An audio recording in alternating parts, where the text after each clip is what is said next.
Hello, my name is Matt Goodfellow. I'm a poet, and I'm going to read you a poem from my newest book, which is called Bright Bursts of Colour. I'm going to read you a poem that I think is funny, but that my wife doesn't think is funny at all. This is called A Special Badger. It goes like this.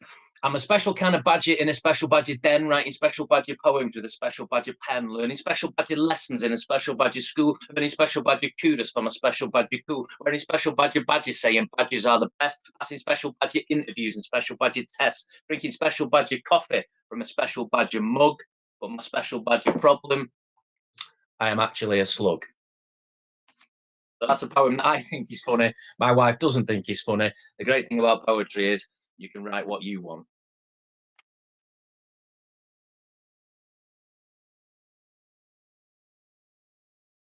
Okay, so I got into poetry. It's a question I get asked quite a lot.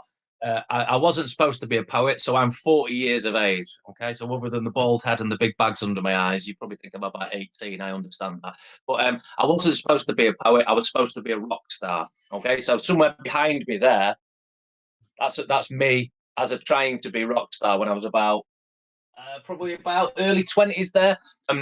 So I was supposed to be a rock star. I was supposed to be a millionaire by now, living in a mansion somewhere. But when I was about 23, I realised that I wasn't going to be a rock star because actually I wasn't very good at it. I was the singer and I played the guitar in bands. And I was okay at playing the guitar, but the singing I was pretty rubbish at. But I used to write all the words for the songs. So I put the guitar down when I was about 23, and I needed to get a proper job. So I got a proper job. I became a primary school teacher. Um, so I worked as a primary school teacher in Manchester for over 10 years. So hello, teachers. I know what a difficult job it is. And I forgot all about the songs and the stuff that I used to write. I forgot all about them because teaching is a bonkers job. For a couple of years, I forgot all about it.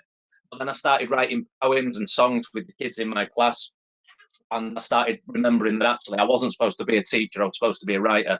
So I started getting poems published. The first poem I had published was in a Brian Moses book. There's a poet called Brian Moses who's done a lot of books. He's really good at helping aspiring poets. And so I got some poems published. The more things that I got published, the further away I got from teaching. I eventually went part-time as a teacher. And about 5 or 6 years ago now, I left teaching and went full-time poeting up and down the country in schools. So that's what I spend my days doing now.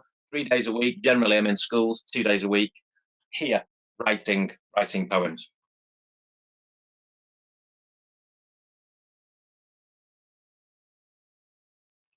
Okay, so people ask me about ideas. Where do I get my ideas from when I'm writing poems?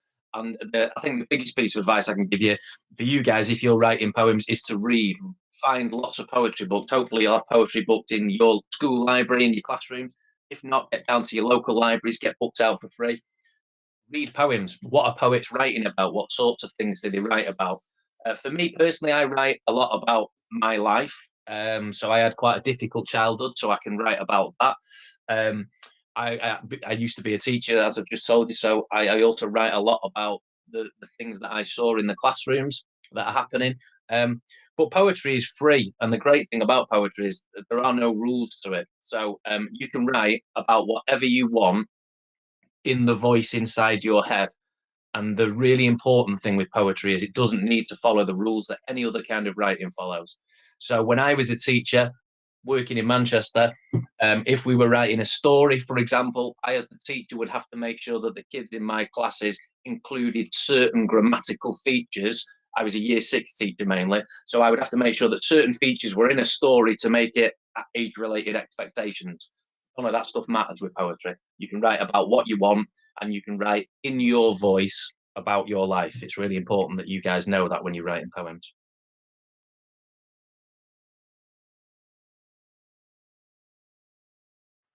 So people ask me quite a lot about inspiration and why. I don't write just funny poems or sad poems or thoughtful poems, and I think probably it's because I get bored. So I can pick up a collection that are just funny poems, and I get bored of it. So what I try to do is I try to write about life, and for me, one of the things poetry can do is it can it's kind of like making sense of the world. Poetry. So I have times when I'm feeling really stupid and daft and irritating, and I'm loud and I'm ridiculous, so I can write poems like that. But also, we all in our lives, we have more thoughtful moments, we have sad moments, we have, and you can write about that. And really, poetry is just about, it's about play, really. It's about playing with words and playing with ideas. And for me, when I'm reading a collection of poems, I don't want to see the same thing on the same page. So when I'm writing poems, um, I try to write about lots of different things. Okay, so Carry Me Away. I wrote Carry Me Away whilst I was still a teacher. So that involved, and my kid, I've got two kids.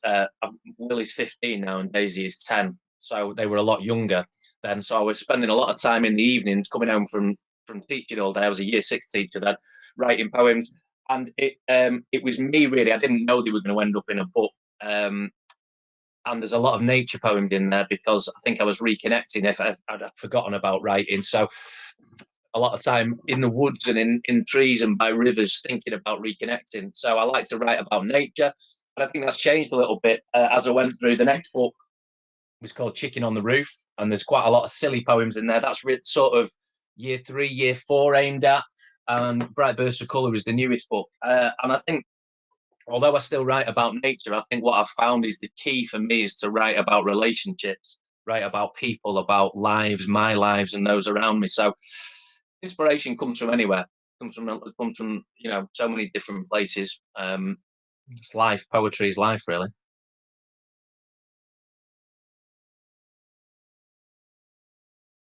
So in terms of how I go about writing a poem, it's sort of, there's no set routine for it, really. Some people, some writers, they have a set routine. So they'll get up, they'll have the breakfast, they'll sit at the writing desk for a couple of hours. Sometimes I do that. But basically, you've got to be prepared because inspiration will strike, and nobody will tell you to write an idea down. So nobody knocks on my door and says that idea that you had at 6 o'clock in the morning, write it down. You have to have the confidence to develop it. For me, if an idea is inside my head, it starts knocking on the inside of my head, and I can't get rid of it until I write the idea down. So I always try to carry my notebook with me. This is what I call my ideas book. And if I have an idea for a poem, I smash that idea down as quickly as I can. And I don't care about getting it right. All I want to do is capture that idea before I've forgotten it. And it's really important that you guys understand that most of the ideas that go into my ideas book will never see the light of day again because they're rubbish ideas. And good writers, what you must do is you produce lots of different ideas and then you put it away. Put it away for the day, go home, come back into school the next day. And then you start sifting through the ideas and you're looking for things that you like. Okay, so you're not looking for you're not looking for expanding noun phrases. You're looking for ideas that interest you, and that's what I do. And sometimes I might play around with it. Is it going to be a rhyming poem? Is it not going to rhyme? And you just mess around with it. It's a bit like a sculptor. I always think a sculptor changing the way things look. And is a poem ever finished? I don't know. You have to get to the stage where you're happy with it. And again, poetry is about you being happy with it. If it's funny, does it make you laugh? If it's truthful, is it about your life in your voice? That's the interesting thing about poetry. It's not. It ain't about punctuation stuff. It's about you, really.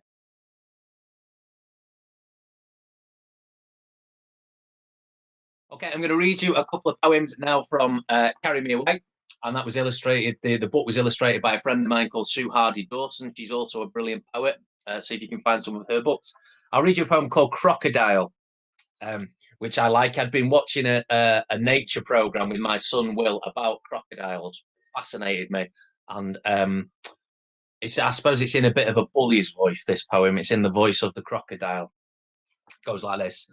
My skin is as gnarled as a knobbly tree, but my bite is much worse than my bark. Come snooping too close to my watering hole, and I'll smuggle you into the dark, where I'll wrestle the breath from your chest in the depths and soften you under a rock. Cold-blooded killer, flesh-tearing thriller, and merciless, murderous croc. That's what crocodiles do. They don't just get hold of you, they get hold of you and take you under and store you under a rock. Okay, so another animal poem. This is one called Polar Bear. And again, I think I've been watching again a program about polar bears, and they were just such big, powerful creatures, and I wanted to just try to capture that in a poem. So, polar bear, an iceberg of urges patrolling patch ice, with jackhammer paws and incisors to slice, is searching the snow for the scent of a seal, awesome aggression in need of a meal, a blizzard of fur with a predator stare, carnivore king, the polar bear. Let's do another one from Carry Me Away. Reading back it, I've not read through Carry Me Away for a while, actually. There's a lot of poems about the sea, so let's do one. This is called My Shell. There's a lovely little illustration of a shell there. There is a shell alone on a beach, over the sand dunes, out of my reach.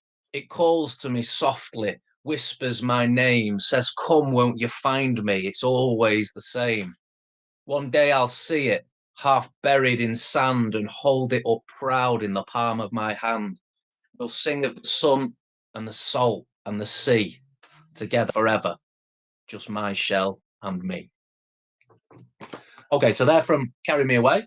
Let's do a poem from Chicken on the Roof. This came out in 2018, so a couple of years ago now. I'm going to do a poem about friendship. See the illustration there? This was illustrated by Hannah Asen, and this is called Fit. About well, it's about friendship. Every pan needs a lid. Every bus needs a stop. Every bike needs a wheel. Every drip needs a drop. Every toe needs a heel. Every soul needs a shoe. Every day needs a dream. Every me needs a you. And we'll do one more from here. Let's do a poem called Hug. One of the things that we can't do at the minute is hug. And I was thinking about all the different kinds of hugs that we can give. There's lots of different reasons why you give somebody a hug. I just thought about that. So this is called Hug. A hug is hello. A hug is goodbye. A hug is it's over. A hug is let's try. A hug is I'm sorry. A hug is well done. A hug is you lost. A hug is you won. A hug is I'll help you escape any fear. A hug is I love you. I'll always be here. And let's go dun, dun, dun, to the newest collection, which is called Bright Bursts of Colour. This is published by Bloomsbury and it's illustrated by Alexi Pitskoff. So let's do another one from Bright Bursts of Colour. Let's do a more light-hearted one. The things I talked to you about earlier on, I try to make sure there's sadness, happiness, thought, daftness, because that's kind of a reflection of who I am. So I've got a dog. I've got a golden retriever. He's downstairs because I've just taken him out for a walk.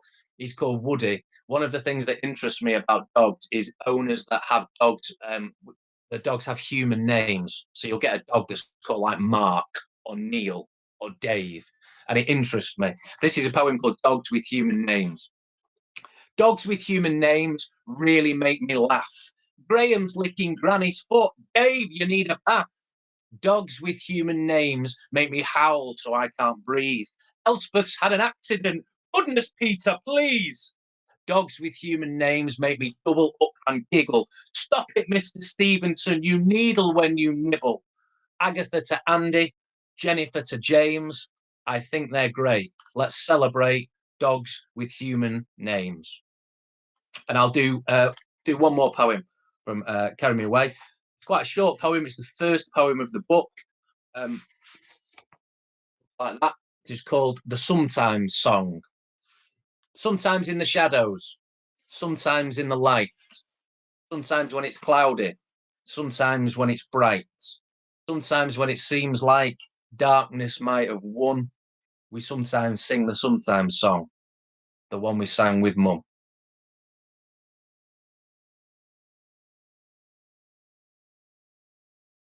Okay, guys, so just a little bit of advice for you guys in the classroom as teachers for how to promote poetry. So I used to be a primary school teacher, as you've heard me say, and what's really important is, I don't know how confident you are. Sometimes people are really confident at poetry, sometimes people aren't. So let me just give you a few tips for how I think you can raise the profile of poetry. The first thing is read a poem a day in class. Dead simple idea. I used to have on my desk, everybody in my school did it. We were a one-form entry primary school. On my desk, the class reader that you were reading to the kids, but also a range of contemporary poetry anthologies and single author collections. So some collections made up of lots of people's poems, some books of just one person's poems. Read a poem a day out, one poem, that's it, same time every day. And what you and the kids will begin to understand is that poetry does that, and it does that, and it does that, and it does that, and it does that, and all of those things are poems. But also, what it will do for you guys as well, without any extra time being spent reading poems, is that exposure to poetry will allow you guys to pick up coat hanger poems that you think, I like that poem. I think with my class we can probably write a version of that, or I like the shape of that poem. I like the way that poem's set out. Maybe we can do something similar. And the more that you expose yourself and the kids to poetry, the more you will see how easy it is to begin to do it. Sometimes talk to the kids, sometimes just read the poem out. Sometimes talk, oh, that one didn't rhyme. That one rhymes. Is that okay? That one, we didn't understand that one. Is that still a poem? Is that okay? That one there, that's just a 2-word joke. Is that still a poem? And that conversation is really important for you and them to begin to understand that poetry does everything. And once you find a coat hanger poem, spend a couple of days. So if you're doing a week of poetry, spend the first couple of sessions performing the poem. Get the kids performing the poem. Wednesday, maybe do a shared write together. Thursday and Friday, let the kids have a go at getting it right. But this is the important bit, right? Nobody can walk into your classroom and tell you what the kids in your class should be doing when they're writing poetry. There's no age-related expectations. So what you can do is use poetry as an area to have fun with the. No, you're not under pressure to have all the knowledge. You can say, I don't know, but does it make sense? Is that okay? Well, we can write about that and see. And you're under no pressure to shoehorn better words in. Let the kids write in their voices about things that interest them. And even if you're in a year 6 class and what somebody writes a really simple poem, so what? Poetry does a million and one different things, but reading a poem out every day is the most important thing that I would suggest that you do. If you've not got poetry in your school library, get on to your literacy coordinator, speak to the head, get the school's library service involved. Poetry is that area where you and them can write together. That's my advice. Also, buy my book.